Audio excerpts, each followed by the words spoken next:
எங்கள் எஜமான் யோசிப்பு ஐயா தேவ ஆவினால் நிறைஞ்சவர், ஞான திருஷ்டினால் யார் எடுத்தாங்கன்னு சொல்லிட்டு அவருக்கு கண்டுபிடிக்க தெரியாதா?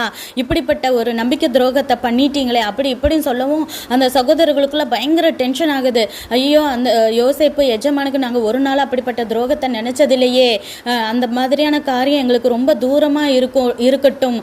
நீங்கள் செக் பண்ணி பார்க்கும்போது யார் இதுக்குள்ளே அந்த வெள்ளி கப்பு இருக்கோ அவனை நீங்கள் வேணால் கொலை பண்ணிடுங்க, மற்ற நாங்கள் எல்லோரும் உங்களுக்கு அடிமையாக இருப்போம் அப்படின்னு சொல்லும் போது அந்த அசிஸ்டன்ட் சொல்கிறாரு, அந்த யாருக்கிட்ட அந்த பாத்திரம் இருக்கோ அவன் மட்டும் எங்களுக்கு அடிமையாக இருக்கட்டும், மற்ற எல்லாரும் குற்றம் இல்லாதவங்களாக இருப்பீங்க அப்படின்னு சொல்லிட்டு சொல்கிறாரு.